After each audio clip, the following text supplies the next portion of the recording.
Malaquías capítulo 1, empezando a leer en el versículo 1, vamos a escuchar la palabra de Dios.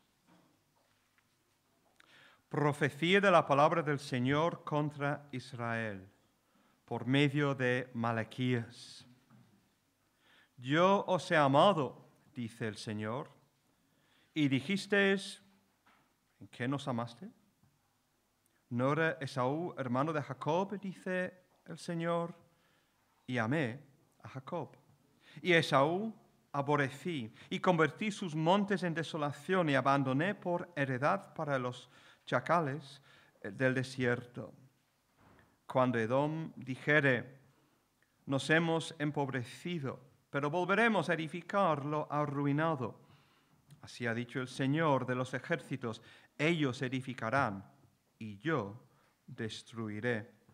Y les llamarán territorio de impiedad y pueblo contra el cual el Señor está indignado para siempre.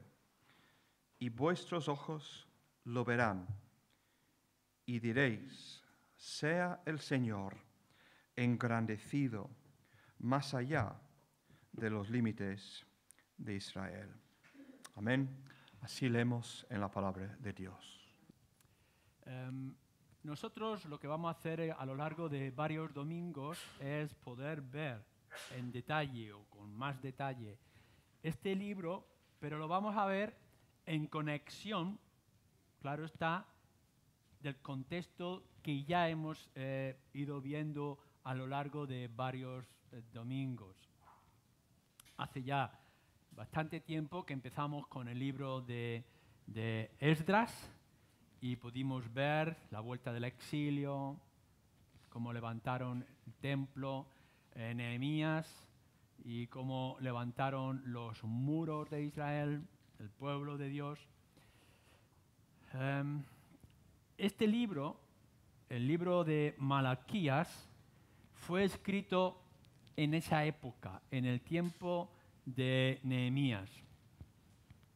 Quizá algunos dicen que el libro fue escrito en el periodo donde Nehemías dejó Israel para volver otra vez a Babilonia, y durante esos años este libro, este mensaje vino delante del pueblo. Hemos visto una etapa que es importante y crucial, el gozo de sentirse pueblo, y cómo a nosotros también nos trae esa bendición, nos recuerda que también somos pueblo y que somos el pueblo de Dios. Que en aquel lugar ya se podría otra vez ofrecer los sacrificios por nuestros pecados ante la justicia, la ira, la santidad de Dios. Así como nosotros podemos reunirnos como en esta mañana para centrar nuestra mente en la obra del Señor Jesucristo. Hubo un tiempo de gozo, la gran promesa que podemos ver casi al final del libro de Nehemías, donde el pueblo se comprometía a servirle y a honrarle en todas las áreas de su vida. Pero no pasó mucho tiempo para que ese primer amor del pueblo de Dios se enfriara y tuviera otra vez que venir, en este caso, el profeta Malaquías, a traer un mensaje de protesta o de exhortación. Una y otra vez los mismos pecados. Podréis ver, y simplemente si hacéis una lectura paralela en el libro Esdras y Nehemías con Malaquías, cómo los mismos pecados que una y otra vez salen en los dos primeros libros se vuelven a repetir, y es el mensaje que nos trae Malaquías. Relajación y relajación incluso de los sacerdotes, los matrimonios mixtos, los diezmos y las ofrendas. Quizá incluso podemos pensar que este libro de Malaquías fue la preparación, la entrada a que volviera otra vez Nehemías en esos dos últimos capítulos de su libro para volver a exhortarles y corregir todo lo que se había hecho mal, el último capítulo de Nehemías. A lo largo de toda esta historia que hemos visto, a lo largo de todas estas semanas, hemos visto hombres y grandes hombres de Dios exhortando, corrigiendo, animando, dirigiendo al pueblo de Israel. Seguramente recordaréis a Josué o Jesúa en un momento, aquel sacerdote que empezó todos los cambios. Quizá Zacarías, ¿recordáis? Aquel primer mensajero o gobernador que pudo venir también. Ageo. Tengo aquí Nehemías también, Esther y Mardoqueo en un libro aparte también. Y ahora tenemos a este hombre. Lo que vamos a ver a lo largo del libro son preguntas con sus respuestas, son preguntas retóricas. Es decir, que cuando vosotros veis que Malaquías está haciendo una pregunta de parte del Señor, no es que tenga alguna duda y quiera información, sino que al contrario está trayendo una declaración. Y creo que son a lo largo de 23 preguntas que podéis ver en este pequeño, corto libro. ¿Qué es lo que nos está diciendo? Bueno, lo primero que vemos es que profecía de la palabra de Yahvé contra Israel. Contra Israel. Así que en cuanto nosotros comenzamos esta lectura, nos damos cuenta de que las cosas no van a ir bien.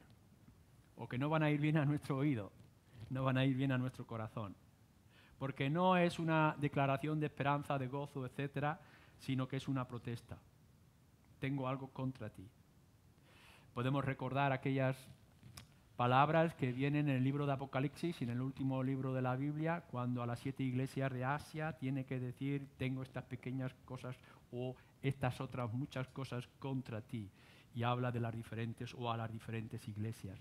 Así que Malaquías, en el tiempo donde podemos ver que Nehemías no está y que el pueblo se está relajando, se levanta y dice, tengo que traer una queja delante de vosotros de parte de Dios. Y es una queja, o serán unas quejas firmes y tristes.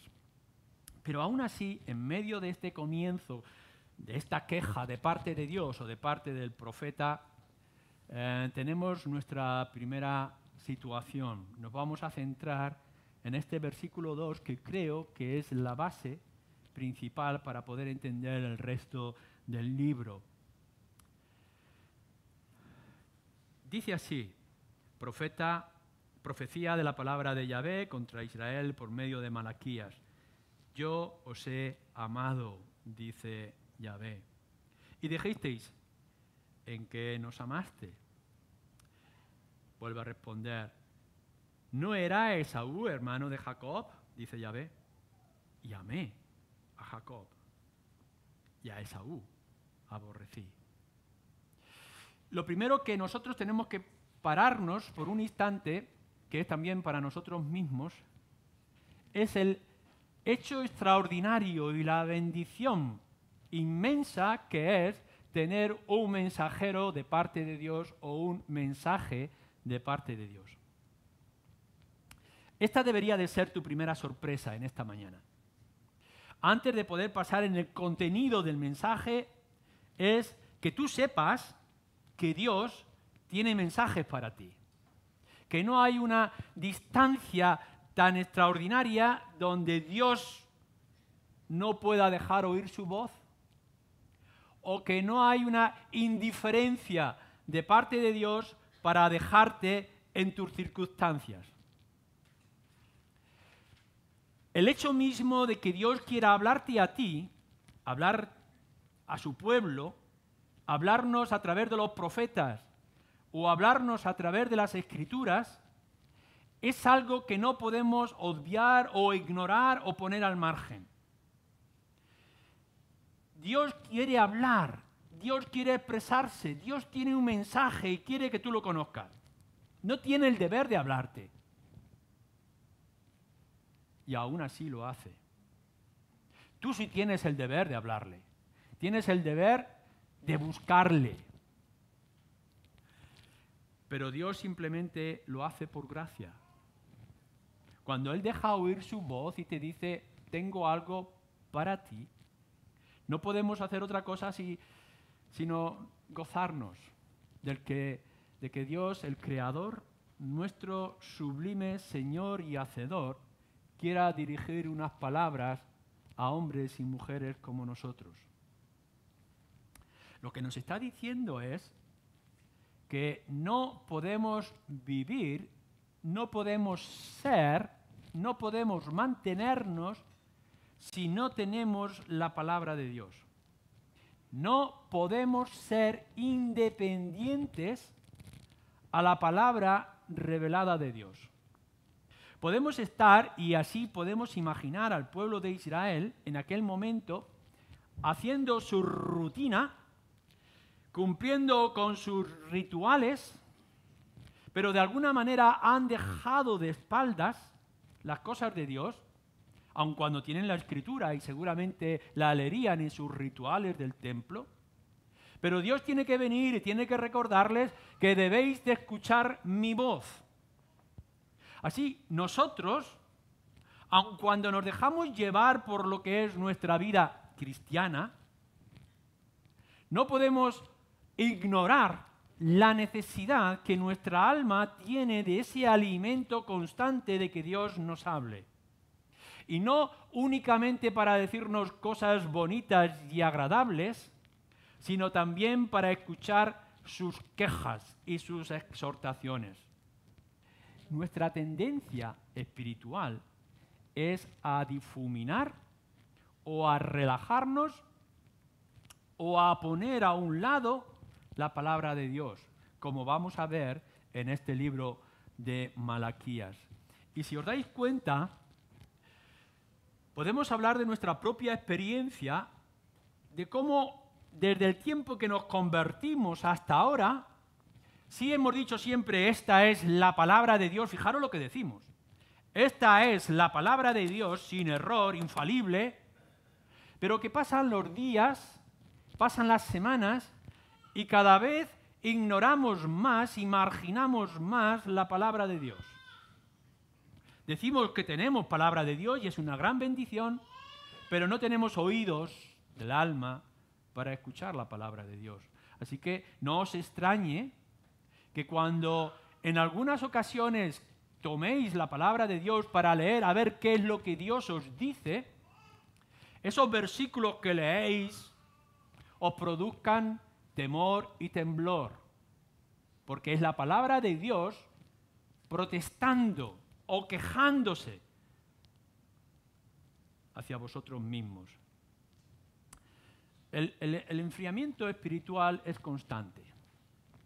En el momento que nosotros estamos muertos espiritualmente, viene la conversión, nos unimos a Cristo por medio de la fe, nos convertimos en nuevas criaturas y entramos en una relación con Dios, al cual ya desde ese instante podemos llamar Padre. Es decir, hemos cambiado, como dice la Escritura, de enemistad a amistad, de ser enemigos a ser hijos de Dios. Pero pensamos que ya vamos a estar en la cumbre de esa relación a lo largo de toda nuestra vida cristiana. Pero no os engañéis, toda la Escritura y esta experiencia del pueblo de Israel en el tiempo de Nehemías y de Malaquías nos enseña todo lo contrario. Cómo, sin darnos cuenta, quizá por la lentitud que ocurre, nuestro concepto o relación espiritual con Dios se desliza y se desvía y se gasta. No vamos a tener siempre esa pasión primera, sino que el pecado, el abandono, el atractivo del mundo nos va engañando, va suavizando y nos va haciendo perder. Es lo que se llama ese enfriamiento espiritual. Olvidamos los compromisos. ¿No dijisteis en el pasado que os comprometíais a guardar la palabra de Dios? Ir al libro de Nehemías. ¿Qué es lo que está pasando? ¿No fue en el momento que tú te convertiste y en esos primeros días o incluso semanas de gozo, de relación con el Señor, que hiciste grandes promesas? Y de pronto no te das cuenta ahora de que esas promesas que hiciste se han olvidado. ¿O has buscado multitud de excusas para no cumplirlas con todo el fervor necesario? Porque una de las cosas que nos ocurre a todos nosotros por esta naturaleza pecaminosa que tenemos es que el fervor espiritual se pierde. Es lo que nos dice Juan en su libro de Apocalipsis, es perder el primer amor, ese primer amor espiritual. Estábamos dispuestos a hacer lo que sea por causa del Señor, pero de pronto viene la rutina, y esa rutina que nos hace, bueno, seguimos adelante como una costumbre, pero ya no hay sentido, ya no hay gozo, ya no hay búsqueda de comunión con el Señor. Quizás sea la preocupación. Hay tantas cosas de las que ocuparnos, hay tantos asuntos. La televisión no funciona, el frigorífico pierde agua, mis hijos dan problemas. Tantas otras cosas insignificantes que vamos dejando al Señor a un lado porque me tengo que ocupar de mis electrodomésticos o de mis asuntos económicos o mis relaciones afectivas. Así que o la rutina o la preocupación nos hace desviarnos. Tengo que ir a trabajar la tierra, tengo que cuidar de mi familia. Estamos escuchando la voz del pueblo en Jerusalén diciendo, sí, yo prometí al Señor, pero es que hay tantos asuntos urgentes que cumplir. Quizá sea el formalismo. Es decir, sabemos que hay cosas que requiere venir al templo, hacer los sacrificios, traer la ofrenda, pero lo hacemos porque hay que hacerlo. En un principio yo me alegraba grandemente, puedo pensar como creyente, en venir y cantar. Bueno, ahora ya es parte del ritual cristiano evangélico. A veces incluso ya hacemos las cosas con una especie de indiferencia. ¿Cuántas veces estamos cantando al precioso nombre de nuestro Señor Jesucristo y las grandes obras del Señor pensando que me he dejado la cocina encendida? Y por tanto, sí es verdad que estoy pronunciando con mi boca, pero mi corazón está en otro lugar. Que vengo a adorarle y a servirle, pero con una urgencia inmensa porque tengo otros asuntos más importantes. Así que yo esto lo hago porque me dice el pastor que debo de hacerlo. ¿Cuántos de nosotros oramos? Y justo cuando hemos terminado de orar, ya no nos acordamos si hemos orado. Hemos dado gracias al Señor, pero lo hemos dado de una manera tan indiferente, tan rutinaria y tan fría, que ya no nos acordamos si lo hicimos o no lo hicimos. Y a veces incluso no lo volvemos a repetir por si acaso. Esto es lo que nos pasa. Y por eso tiene que venir la palabra de Dios como una especie de mensaje. Bendito mensaje para exhortarnos y despertarnos. Pueblo de Judá o pueblo de Jerusalén, tengo una palabra contra ti de parte del Señor. Espabila, despierta. Habrá momentos donde desde este lugar vamos a expresar las grandes bendiciones del Señor. Seguro que todos vosotros estáis deseando de poder saber, oír una y otra vez. No os cansaréis nunca de decir que cuando vayáis a morir hay un cielo que os espera donde no hay lágrimas. ¡Qué gozoso es hablar del cielo! ¡Qué esperanzador! ¡Qué tranquilo! Sí, pero hay otros momentos donde la palabra de Dios es más seria. Es una protesta. Porque no están bien las cosas. Y desgraciadamente, por esta dejadez nuestra, a veces tiene que haber más veces que el profeta traiga la palabra de queja contra vosotros. Pero bendita palabra que nos despierta y que nos sacude y que nos hace ver el problema.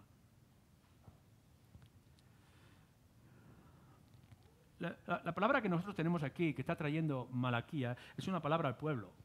No está trayendo una palabra a Babilonia. La mayoría de los mensajes, la mayoría de la Biblia, su gran parte, está dirigida al pueblo de Dios. Sí, es verdad que tenemos un tal Jonás que fue a un lugar pagano. Es verdad que Noé predicó un mensaje a toda su generación. Pero si miráis alrededor de toda la Escritura, la mayoría de las veces es al pueblo. Son a los creyentes, son a los temerosos de Dios. Y la mayoría de las veces de todas esas ocasiones es una exhortación a vosotros, a que os deis cuenta dónde estáis y cómo estáis y qué es lo que necesitáis. No siempre va a ser el mensaje que os gusta, pero la palabra de Dios siempre va a traer el mensaje que necesitáis. Y cada vez que oyes o lees la palabra de Dios, no te está diciendo algo que es obvio, sino algo que necesitas en ese momento y en ese lugar. Y por tanto tienes que estar dispuesto a recibirlo. Nunca Dios ha hablado para que tú cierres los oídos. Dios te habla, y este es el inmenso privilegio que tenemos aquí, que venga Malaquías con un mensaje de parte de Dios, y ese privilegio, aun cuando sea una exhortación, es lo que tú necesitas para tu propio corazón. Por tanto, si esto es así, toda palabra del profeta, toda palabra de la Escritura necesita, requiere, debe una respuesta de tu parte. Si Dios se ha dignado a hablarte, y damos gracias a Dios por ello, Dios requiere de ti la respuesta adecuada. A veces tenemos unas tensiones entre nosotros que alguien nos está contando su historia y nos está alargando un sermón, un mensaje, como alguno de vosotros quizá ahora en esta mañana, y está escuchando pero no está oyendo, o está oyendo pero no está escuchando. Sí, oímos todo aquello que viene, pero no llega a nuestro corazón. Bueno, es verdad, a veces las palabras que traemos son aburridas, pesadas, largas, sin sentido, etc. Pero esto no ocurre con Dios. Si tienes la Escritura y tienes la gran bendición de que Dios ha querido hablarte a ti, no le des la espalda, no cierres los oídos, escucha, reacciona, responde, porque eso es lo que te está requiriendo de ti. Pero la segunda cosa que tenemos aquí, primero, es que Dios envía un mensaje o un mensajero, y esto ya es una gran bendición y necesidad.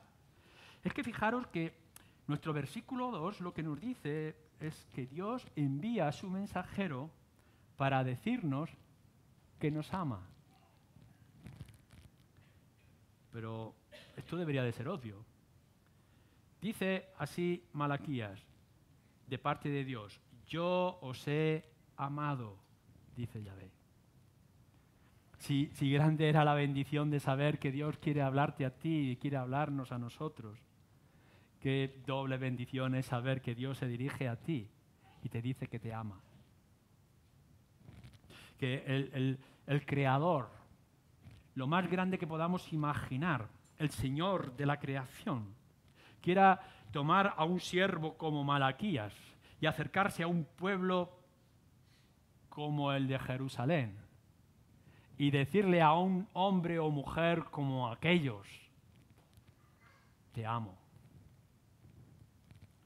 ¿O cómo podemos pensar que tú, siendo quien eres, puedes abrir las Escrituras y por la obra del Espíritu en tu vida descubras que la palabra de Dios te dice que a pesar de todo, a pesar de tu frialdad, a pesar de tu indiferencia, de tu dejadez, de tu rutina insípida, Dios venga a ti y te diga que te ama? ¿Cuántas veces hemos escuchado ese versículo de Juan, capítulo 3, versículo 16? ¿O cuántos otros lugares lo podemos haber oído? Pero esto es lo que nos dice: te amo. Y este mensaje, este doble mensaje de bendición que viene sobre nosotros, produce tal sorpresa, pero no solamente sorpresa, que Dios quiera venirte en un momento concreto de tu vida y de tu circunstancia, en el momento más quizá indiferente de las cosas espirituales, donde tú más te has alejado de Dios, que venga Dios y te diga: te amo. No solamente es una sorpresa en sí, sino que es una motivación de adoración. No deberíamos de ver cada vez que las Escrituras nos muestran de una manera u otra que el Creador ama a su criatura, que el Santo ama al pecador, que no deberíamos de caer de rodillas y decir: pero cuán grande es nuestro Dios y cuán inmensa es su misericordia, porque solamente de pensar que Dios ha querido amarte a ti a pesar de todo, es algo que nos tiene que llenar de congoja, y a la misma vez de gozo. Hoy en día estamos muy saturados acerca del amor. Hemos oído tanto acerca de que Dios es amor y que Dios ama. Juan, en su carta, en su primera carta, nos recuerda, Dios es amor, y entonces todos corremos diciendo, Dios es amor, y lo escuchamos tantas veces, de corazones y de bocas indignas, que ya pierde su sentido, pierde su valor, pierde la dulzura. Nos saturamos de la palabra, pero olvidamos el contenido. Queda difuminada y dañada por tantas veces que lo escribimos. Cuando los niños, por lo menos a mí, cometían faltas de ortografía, y yo he cometido muchas, nos castigaban en el colegio a repetir la misma palabra una y otra vez. Por haber puesto aquello con B cuando era con V o sin H cuando era con H, lo vas a poner 200 veces. Así que nosotros escribíamos 200 veces aquello en el papel. Pero no tenía ningún valor. Simplemente corregir una falta de ortografía. Hoy la sociedad nos dice amor, amor, amor, amor, que Dios ama, pero ha perdido el valor y el sentido. Pero fijaros que lo digo de esta manera, a la luz de las Escrituras. Dios como creador, el creador que es de todas las cosas, no tiene ni el deber ni la responsabilidad de amarnos. Simplemente nos crea y nos deja. Él es el autor de la vida y nos ha puesto en este lugar. Tú como criatura sí debes de amar a tu creador. Y está en tu naturaleza que tú ames a aquel que te ha hecho. Pero Dios te ha dado la vida y te ha puesto allí. Pero lo que nos dice aquí este versículo, y nos va a mostrar todo a lo largo del libro, es que Dios ha querido decirte que te ama por unas razones y con unas diferencias del resto de las criaturas. No es que venga Dios a decirte y decirle al pueblo en Jerusalén y a nosotros hoy, en esta mañana, que nos ama porque haya ignorancia o no lo sepamos. No es un misterio. Uno podríamos pensar que de pronto las Escrituras nos revelan un misterio que estaba escondido. No estaba escondido. No es ningún secreto de números. No es ninguna cosa extraña y sobrenatural que nunca hayamos escuchado o comprendido. No, cuando Dios viene a través de su profeta y le dice a un pueblo y nos dice a nosotros en esta mañana que nos ama, lo que nos está diciendo es que no lo habéis tenido en cuenta. No es que no lo sepáis, es que no lo queréis saber. No es por ignorancia o por ingenuidad. Dios lo sabe. Y cuando Él no lo dice, Él tiene la certeza. Pero necesitas oírlo una vez más. Necesitas saberlo. Porque eso va a producir, debe de producir un cambio en tu vida. Si no pudierais aprender otra cosa en esta mañana, esto debería de ser más que suficiente para daros sabia, energía, una potencia para seguir adelante el resto de vuestras vidas. Lo podríamos decir de una manera u otra, pero simplemente el poder saber de parte de la palabra de Dios, cuando llegues a casa, cuando salgas de este lugar, sea cual sea la situación en la que te encuentres, con todos los conflictos que puedas pensar y todas las tareas que tengas que cumplir, simplemente saber que un Dios como el nuestro ama a una persona como tú. Tiene que ser algo extraordinario. Lo que tienes que pensar es que de los grandes mensajes que hay en las Escrituras es el hecho de que Dios ama a la criatura y ama al pecador. No porque lo merezcamos, sino porque Dios quiere, por pura misericordia. No nos está diciendo te amo porque tú antes me has amado a mí. Te amo porque no me queda otro remedio, dice Dios. Si vamos a la carta del apóstol Juan, en su primera carta nos dice que aun cuando nosotros somos pecadores, antes de que nosotros amáramos, Él nos amó primero. Así que no es que Dios tenga que venir y decir, bueno, como tú, criatura, pecadora sin vergüenza, rebelde a mi palabra, que me has dado la espalda tantas veces, ¿me amas? No, no puede decir eso. Lo que nos está diciendo toda la Escritura es que, a pesar de estar como estás, pueblo de Israel, a pesar de ser como sois, pueblo de Dios hoy, a pesar de todos vuestros pecados que encerráis en vuestros corazones, tengo algo que deciros, dice el Señor, que os amo. Y eso tiene que levantarnos y llenarnos del gozo. Amarnos, Dios, a pesar de nuestro pecado, de nuestra rebeldía y de nuestra terquedad. Pero tenemos que ir algo más. El Señor nos está diciendo que nos ama.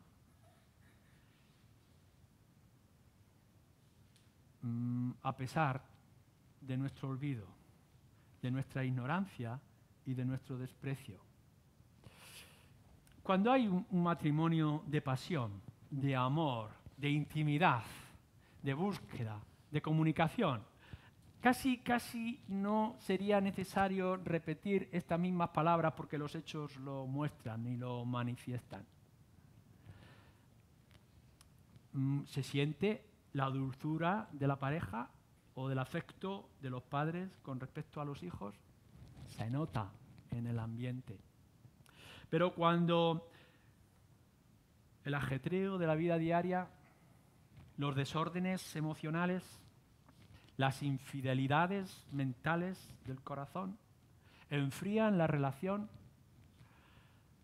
es necesario volver a avivar lo que se estaba perdiendo. El Señor nos dice aquí, tiene que venir a decirle al pueblo, a Israel, su pueblo, que lo ama, porque el pueblo lo ha ignorado. La voz de Dios extraordinaria en el versículo 2, a través del profeta Malaquías. Yo os he amado, dice Yahvé. Fijaros la respuesta del pueblo. ¿Amarnos? ¿En qué nos amaste? Pero qué atrevimiento es este del pueblo de Israel. Si solamente hace unos años estaban en el exilio, eran siervos, y ahora tienen su tierra otra vez, han recuperado la comunión con el Señor, vuelven otra vez a sentir el poder de Dios y la gracia de Dios en sus vidas. Ahora son pueblo de Dios y se atreven a decir, ¿en qué nos has amado? ¿Qué dedo acusador cuando nos señalan en nuestros afectos y nos dicen, sí, tú mucho lo hablas, pero yo no lo he visto? Aquí es la indignidad del pueblo nuestro en decir, ¿dónde? ¿En qué? ¿Cómo? ¿Cuándo tú nos has amado? El problema no es que Dios no haya dejado señales, sino que tú no tienes ojos para verlo y corazón para sentirlo. Estás tan ocupado en ti mismo y en tus asuntos, en tus preocupaciones, en tus dolores o en tus alegrías, en lo que tienes a tu alrededor, lo que tienes que alcanzar, en cómo tienes que llenar tu despensa de privilegios y de gozos, que has olvidado acerca del amor de Dios. El grave problema que encuentra el pueblo de Dios hoy es que no ve porque no quiere ver. No porque no tenga ojos para ver, sino porque no quiere ver.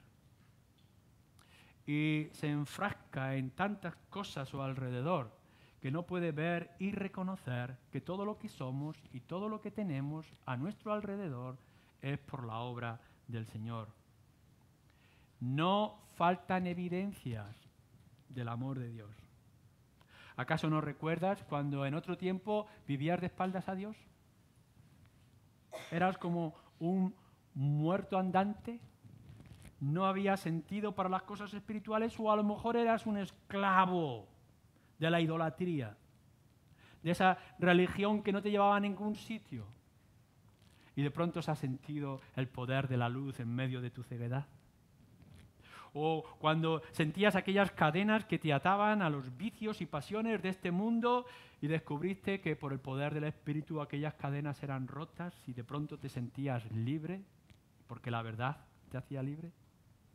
¿No pudiste ver allí que era el amor de Dios? ¿Acaso no recuerdas los momentos en el que el Señor te avisaba y te exhortaba?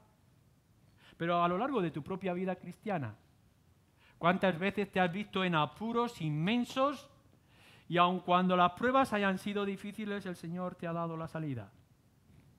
¿Cuántas veces has sentido el poder de Satanás en tu vida? El que te influye y te persigue e intenta destruir tu corazón. ¿Y cómo el Señor le ha frenado? Porque Satanás os ha pedido para zarandearos, pero yo he pedido que tu fe no falte, le dice a Pedro.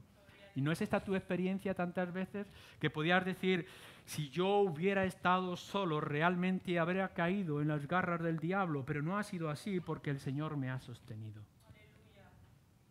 ¿No has visto allí el amor de Dios? ¿No has podido ver en ese tiempo en que tú estabas desconsolado, desconsolada? Estabas en una agonía íntima y de pronto, por alguna forma, de alguna manera, tu hermano o tu hermana te llaman y te dicen, hola, ¿qué estás? Pienso en ti. ¿Cómo ha sido esa medicina para tu alma, aquellas palabras de tu hermano? Cuando no sabías dónde encontrar respuesta para tu inquietud o tus necesidades y de pronto abres las Escrituras y he aquí, sorpresa de las sorpresas, ese pasaje que antes había ignorado ahora te habla de tal forma que parece que te hace otra vez vibrar y saltar de gozo y de alegría. ¿No has sentido el amor de Dios en esos momentos? Porque nos dice la Escritura que dice el Señor, yo he estado contigo y estaré contigo hasta el final de tus días. A veces hemos estado tan obsesionados con los asuntos que estaban delante de nuestros ojos que no hemos visto que a nuestro lado estaba nuestro Señor. Hemos hecho tantos esfuerzos por mantenernos firmes que no nos damos cuenta que el que nos sostenía en realidad era el Señor. Hemos pensado que eran tantas las fuerzas que tenía que ejercer en nuestra vida que no nos damos cuenta que el poder es pura gracia. Nuestra vitalidad no viene por los esfuerzos de aumentar nuestra fe, sino simplemente por ser ramas injertadas en el buen árbol, que es nuestro Señor Jesucristo. Déjame hacer. Y de pronto sentimos que cuando nos sentíamos como secos y áridos, de pronto la savia de nuestro Señor Jesús viene por nuestras venas. De tal forma que ya podemos decir, como decía Pablo, ya no soy yo, más Cristo. Ese es el poder del Señor Jesús. Es esa vitalidad que surge en medio de nosotros. ¿No has podido sentir en esa circunstancia el amor de nuestro Señor? Así que no es por falta de evidencia, no es por falta de muestras, sino porque tú en tu pecado y en tu indiferencia te has dejado llevar por tu propio egoísmo y por tu vieja naturaleza y estás pensando en lo que a ti te va a hacer rico, te va a entretener o te va a adormilar. El pueblo de Israel tiene muchas cosas que darle gracias. Y nosotros, en esta mañana, individualmente y como pueblo, tenemos muchas cosas por las que darle gracias. Y aún así, el Señor tiene que venir y decirte, ¿has olvidado que te amo? A veces da la sensación de que nos sentimos con el derecho a exigirle a Dios que nos repita otra vez que nos ama.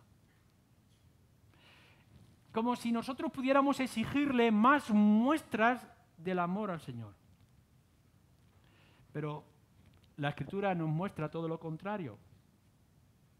Es Él el que debe de exigirnos muestras de nuestro amor hacia Él. Es tremendo. Cuando leemos en los Evangelios de nuestro Señor Jesús acercarse a aquel Pedro que le ha negado y decirle una y otra vez, Pedro, ¿me amas? ¿Pedro, me amas? ¿Por qué? Porque ya no hay duda de que el Señor nos ha amado dando su vida en la cruz. Pero sí hay dudas de que Pedro y tú y yo amemos como debemos de amar al Señor. Dios podría haber dicho en este mensaje en las primeras palabras del profeta Malaquías, a ver, pueblo de Israel, ¿me amáis? Pero no, lo que hace es, os tengo que decir que os amo, porque me da la sensación de que lo habéis olvidado y lo habéis ignorado. Así que las palabras de Malaquías son una palabra de queja y es una palabra de exhortación, de reprendernos. Es triste, es muy triste que tenga Dios mismo que venir a través de su palabra, a través de los profetas, a través de hermanos y recordarnos, tener que recordarnos, a pesar de las evidencias y de las muestras, simplemente con un pequeño análisis en nuestra historia cristiana, que Él nos ama. De verdad, sea quien seas en esta mañana, de verdad, ¿necesitas que Dios te recuerde que te ama? ¿Necesitas alguna otra señal para saber del amor de Dios? ¿Es que acaso no te basta todo lo que te muestra la Escritura?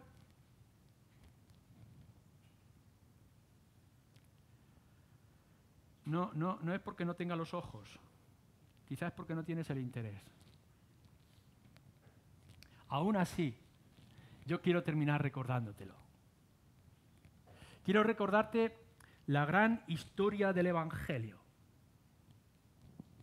Que Dios, siendo justo y santo, y sin tener ninguna necesidad de ti, ni de tu adoración, ni de tu sacrificio, ni de tus rituales, a pesar de tu terquedad y de tu pecado, Dios ha venido a ti y te ha dicho que te amo.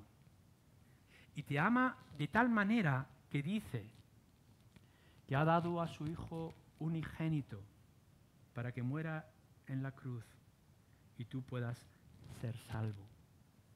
Fíjate que la gran muestra de amor no es darte un año más de vida o un poco más de comodidad en tu hogar o una especie de estabilidad emocional a lo largo de los restos de tus días. No, lo que está diciendo es que sin aún tú merecerlo, a pesar de que eres la persona más indigna y que podríamos pensar de las más alejadas de Dios, de su justicia y de su santidad, porque miras la ley y te ves culpable a pesar de todo, nos dice la Escritura que Dios ha dado a su Hijo para que tú puedas ser salvo y entrar al lugar que no te corresponde y que no mereces. Lo que nos dice la Escritura es que el cielo estará lleno de hombres y mujeres, como tú y como yo, no por los méritos que hayamos alcanzado, sino por las muestras inmensas de amor, dando a su Hijo para tomar el lugar que nos correspondía. El amor de Dios es tan grande y es tan extraordinario que no lo podemos medir, no lo podemos comprender, sobrepasa todo nuestro entendimiento. Lo que tenían el pueblo de Israel eran rituales de humo. Hacían sacrificios en el templo que decían esto es lo que va a satisfacer la ira justa de Dios hasta que venga el cumplimiento perfecto en la descendencia de David. Y ya lo tenéis. Lo tenéis en el Señor Jesucristo. La ira que es santa ha sido eliminada para todos aquellos que habéis puesto vuestra confianza en el Señor Jesucristo. La gran muestra de amor no es que aceptéis o que acepte Él los sacrificios que podáis hacer, sino el sacrificio que Él ha ofrecido en su propio Hijo Jesús, clavado en una cruz por tus pecados. ¿Necesitas más muestras de amor? Podremos ver que en Cristo Jesús somos más que completos y tenemos cualquier otra capacidad. Y en Cristo Jesús tenemos ojos para ver y oídos para oír. Sí, Dios tiene que venir y decirnos, como le dijo al pueblo de Israel, ¿acaso has olvidado que te amo? Yo te digo, vuelve a mirar a la cruz y recordarás de qué manera Dios nos ha amado.